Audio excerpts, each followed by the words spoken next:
La dernière fois, on s'est arrêté ici. On va avoir une application concernant le calcul des fréquences génotypiques et alléliques et comment interpréter ces calculs. Donc, euh, dans une population dont l'effectif des individus est 100, donc une population composée de 100 individus, on observe les génotypes suivants par un gène avec deux allèles, c'est-à-dire un gène qui a deux versions, une version dominante grand A et une version récessive petit a. Quand on va faire des euh, études statistiques au niveau d'un écosystème, on va trouver que les homozygotes dominants sont constitués de 40 individus, les hétérozygotes ou bien les hybrides sont aussi constitués de 40 individus, et pour les homozygotes récessifs, ils sont seulement euh, ils sont constitués seulement de 20 individus. Donc, passons au calcul des fréquences génotypiques. On va faire une application de la formule des fréquences génotypiques qui, euh, qui est la suivante, c'est-à-dire on a la fréquence des homozygotes dominants grand A, c'est l'effectif des individus homozygotes dominants sur le nombre total de la population, le nombre total des individus formant la population. Donc c'est 40 sur 100. Le même principe pour les deux génotypes restants, c'est-à-dire pour les hétérozygotes, c'est le nombre des hétérozygotes dans la population sur le total. Et pour les récessifs, c'est aussi la même chose. Donc c'est le nombre des individus récessifs sur le total du nombre des individus dans la population. Donc on obtient les fréquences 0,4, 0,4, 0,2. Pour la fréquence allélique, on va appliquer les différents euh, les deux formules qui nous permettent de calculer soit la fréquence dominante ou bien la fréquence récessive. Donc pour la fréquence de l'allèle dominant, c'est la fréquence des homozygotes, des fréquences génotypiques des homozygotes plus la moitié des hybrides et divisé par le total, le total des fréquences. Parce que si on fait la somme des fréquences génotypiques, on va aboutir à une somme de 1. Donc si vous faites la somme de 0,4 plus 0,4 plus 0,2, vous allez obtenir une valeur de 1. Donc pour cela, on a divisé par 1 dans la formule des fréquences alléliques. Donc pour la fréquence allélique dominante, on a obtenu 0,6. Donc j'ai oublié de mentionner que on symbolise les fréquences génotypiques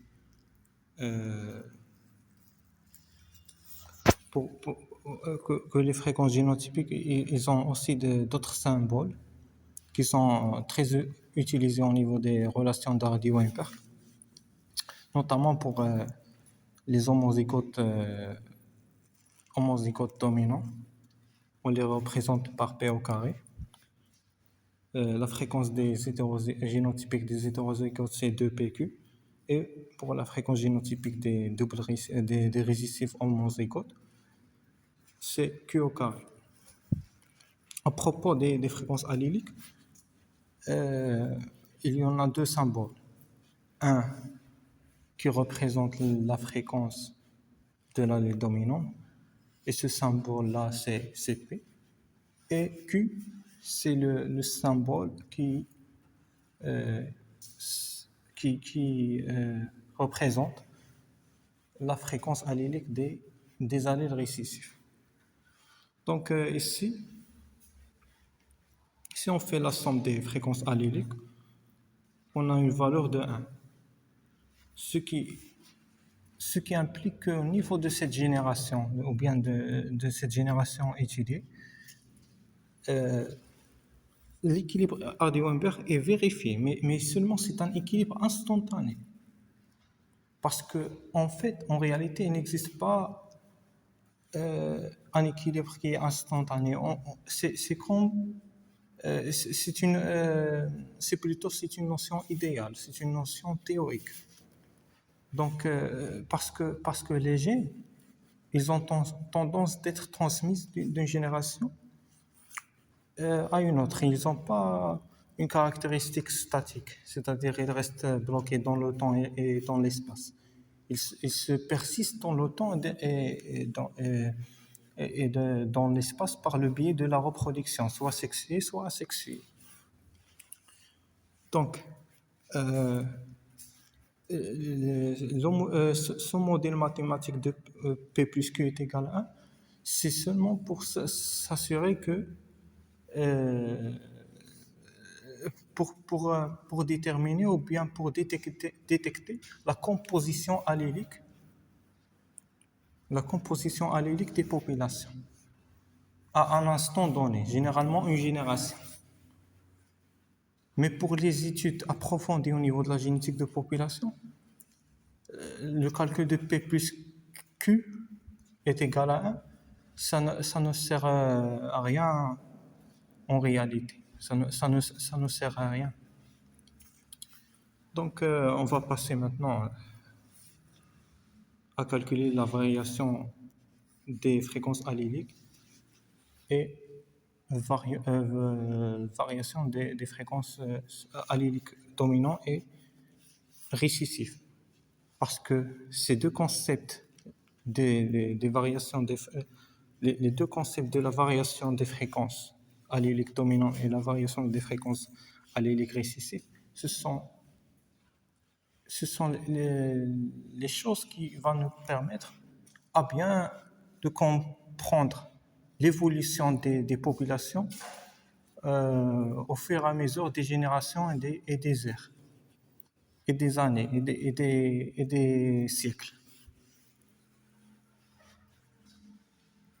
Donc, pour la génération 0, qu'on vient de calculer ces fréquences alléliques, on a trouvé la fréquence de l'allèle dominant est 0,6 et celle de l'allèle récessif est 0,4. Pour la génération 1, c'est-à-dire c'est la génération des descendances de la génération 0, c'est-à-dire c'est la génération phi, c'est la G1, et la G0, c'est la génération mère. Ou bien la génération 0 est qualifiée comme une génération initiale, et la génération 1 est qualifiée comme une génération finale. Si la population respecte les conditions Hardy-Weinberg, euh, on peut recalculer les fréquences génotypiques de la génération 1 à partir des fréquences alléliques qu'on a calculées au niveau de la génération 0. Donc, il faut seulement, pour calculer par exemple la fréquence génotypique au niveau de la génération 1, c'est-à-dire des descendants, euh, il faut seulement mettre le carré. Par exemple, dans le cas des homozygotes dominants, on va mettre le carré à P0 et on va obtenir une fréquence de 0,36. Donc, c'est une question d'application numérique. Donc, on va faire des applications numériques basées sur les fréquences qui ont été préalablement calculées. Donc, pour les hétérozygotes, on va multiplier P fois Q fois 2, on va obtenir une valeur ou bien une fréquence de 0,48. Pour la fréquence génotypique des homozygotes récessifs au niveau de la génération 1, on va seulement mettre le carré à la fréquence Q0.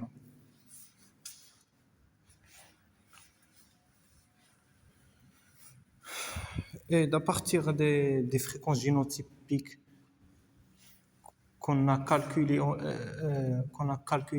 pour la génération 1, on va appliquer le même principe pour calculer les fréquences alléliques.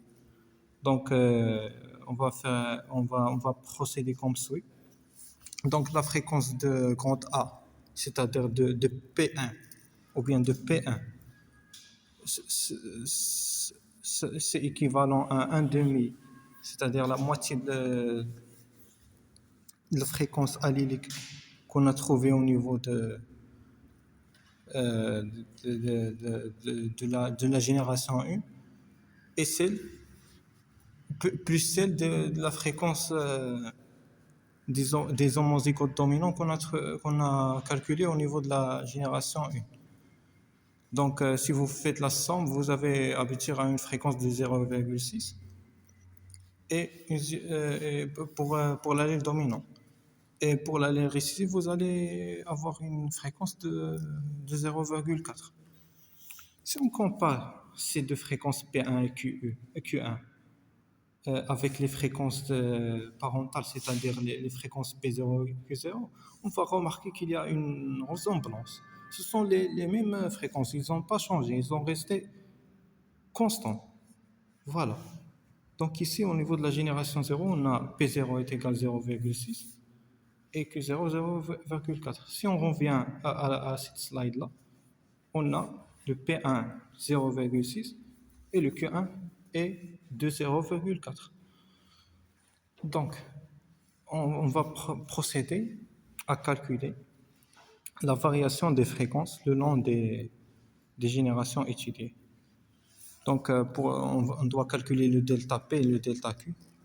Donc, pour calculer le delta P, c'est la différence entre la fréquence des allèles à la génération finale, moins la fréquence des allèles à la génération initiale. Donc, pour les deux allèles, soit dominant ou récessif, on va obtenir un delta P qui est égal à 0 et un delta Q qui est égal à 0. Avec P de 0, pour l'allèle dominant, avec P de 0 est égal à P de 1. Donc, j'ai déjà dit ça. Et Q0 est égal à Q1. Donc, les fréquences alléliques demeurent intouchables. L'équilibre Hardy-Weinberg est bien vérifié le long de la transition de la génération 0 mère vers la génération phi G1. En fait, c'est ça qu'on cherche à calculer au niveau de la génétique de population, cette notion de variation allélique, de variation des fréquences des allèles. C'est ça la notion qui affirme, qui reflète bien l'aspect transmissible et transitoire des gènes, et aussi, et pas seulement ça, il reflète le dynamisme de l'équilibre, c'est-à-dire le dynamisme de l'équilibre qui est proportionnel avec la transition des gènes d'une génération à une autre. Si vous voulez transmettre des gènes d'une génération à une autre, il faut aussi voir si l'équilibre sera aussi accompagné, va accompagner cette transition. C'est-à-dire l'équilibre lui-même sera aussi transmis.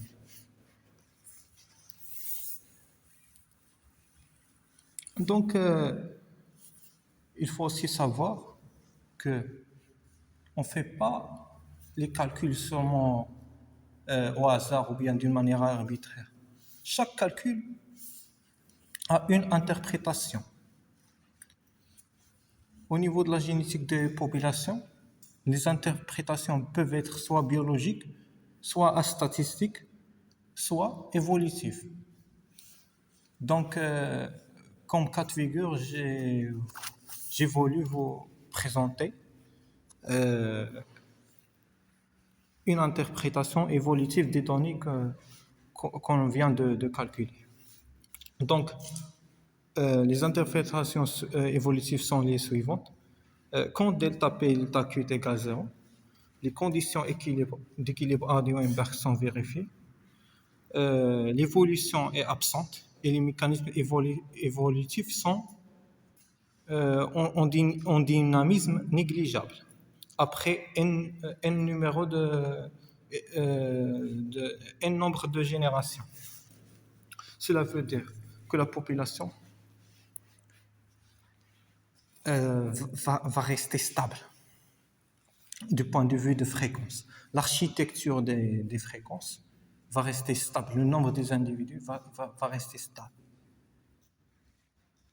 Cette interprétation est conforme avec un modèle ou bien il est conforme avec un modèle qui est idéal ou bien théorique. C'est imaginaire. Parce qu'en réalité, ça ne passe pas. L'équilibre n'est jamais maintenu d'une manière parfaite. Généralement, dans la réalité, c'est la deuxième interprétation qui est beaucoup plus présente au niveau des écosystèmes et des biomes. Quand delta P est différent de 0 et delta Q est différent de 0, les conditions d'équilibre Hardy-Weinberg ne sont pas vérifiées. Donc, qui dit que les équilibres d'Hardy-Weinberg ne sont pas vérifiés, l'évolution est présente après une génération. Les mécanismes évolutifs sont en dynamisme accentué. Donc, il y a une augmentation au niveau de l'intensité des mécanismes évolutifs, comme la sélection naturelle, l'imitation, la dérive génétique et les différents autres mécanismes évolutifs. Et comme conclusion, les delta P et les delta Q sont des indices qui détectent l'évolution dans le pôle génétique des populations. Donc, pour détecter les patrons évolutifs ou bien la présence de l'évolution au niveau des populations, on peut faire des calculs qui concernent de calculer les différentes variations au niveau des fréquences allyliques et les variations au niveau des différentes fréquences allyliques, soit des fréquences allyliques dominantes, soit des fréquences allyliques récessives. Donc maintenant, on va passer au mécanisme évolutif. Donc on distingue 5 mécanismes évolutifs majeurs. La première, ou bien le premier mécanisme, c'est la mutation. La mutation, c'est un mécanisme évolutif très, très important. Parce que c'est elle qui crée la variation génétique et produit des nouveaux allèles. Et il faut aussi noter que sans mutation, on ne peut pas activer les autres mécanismes. Et je vais expliquer pourquoi. Donc, la mutation, c'est une modification aléatoire, c'est-à-dire qui se fait au hasard, de la séquence d'ADN, qui produit des nouveaux allèles. Donc, je pense que c'est clair. Maintenant, on va passer à la sélection naturelle. C'est un processus par lequel certains individus survivent et se reproduisent davantage en raison de caractères avantageux. Donc, la sélection naturelle, c'est une théorie qui a été développée par Charles Darwin et qui stipule que au niveau des écosystèmes, on peut avoir, et plus spécifiquement au niveau de la même espèce, on peut avoir une variation. Cette variation est soumise à une pression par l'environnement et parfois même par des facteurs intrinsèques. Mais généralement, c'est causé par des facteurs environnementaux. Donc, sous cette pression, on va avoir des individus de la même espèce qui vont survivre, c'est-à-dire ils seront favorisés, d'où leur fréquence au niveau des populations va augmenter. Et d'autres organismes ou bien espèces, individus de la même espèce, qui seront défavorisés et vont finir par mourir. Donc c'est ça, c'est la sélection naturelle. C'est une définition simplifiée de la sélection naturelle. Donc on passe à la dérive génétique. La dérive génétique désigne la variation aléatoire des fréquences alléliques due au hasard, surtout dans les petites populations. Donc la dérive génétique, pour simplifier les choses, c'est le résultat des catastrophes ou bien des accidents qui peuvent toucher un environnement ou bien un écosystème. Au niveau de ces événements qui sont aléatoires, on peut assister à une élimination de quelques groupes d'espèces, mais ce n'est pas comme la sélection naturelle. C'est-à-dire que ce n'est pas basé sur un avantage sélectif ou bien des traits avantageux. Même si vous êtes une espèce qui possède des traits avantageux, vous êtes susceptible à être éliminé par la dérive génétique. Donc, la dérive génétique, c'est le hasard. C'est une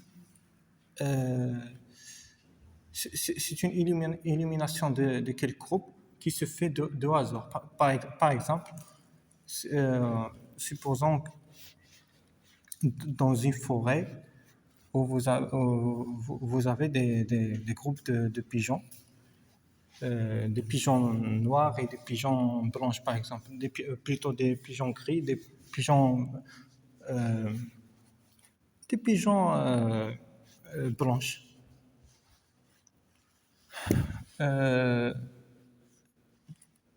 On suppose aussi qu'un incendie se déroule au niveau de cette forêt et tue tous les pigeons gris. Les pigeons blanches vont survivre, mais la survie des pigeons blancs blanches dans cette population ne dépend pas de leurs traits avantageux, mais plutôt ça dépend du hasard. Du hasard, c'est de la chance. Donc je pense que c'est clair maintenant. Et on passe à la migration ou bien le flux des gènes. Donc c'est tout simplement le transfert des gènes d'une population migratrice vers une population réceptrice ou bien autochtone, c'est-à-dire qui habite un certain écosystème, son propre écosystème, où cette population est beaucoup plus adaptée. Donc, généralement, la population autochtone va recevoir des gènes à partir des populations migratrices. Au fur et à mesure des générations, ça peut changer l'uniformité ou bien l'aspect unique de la population autochtone. Si le croisement se fait d'une manière intense entre les populations autochtones et les populations migratrices. Donc je pense que c'est aussi clair. Donc on passe à la recombinaison génétique. La recombinaison génétique, c'est tout simplement, ce sont des phénomènes de recombinaison génétique qui se fait au niveau de la méiose, où il y en a des réarrangements des allèles. C'est-à-dire, Euh, Au niveau de la myose, il y en a deux phénomènes qui sont responsables de ces réarrangements ou bien responsables des assortiments, les différents assortiments ou bien les recombinaisons génétiques. Donc, on a le premier événement qui est le crossover, qui est un phénomène où il y a le changement des fragments du gène entre les différents chromosomes homologues.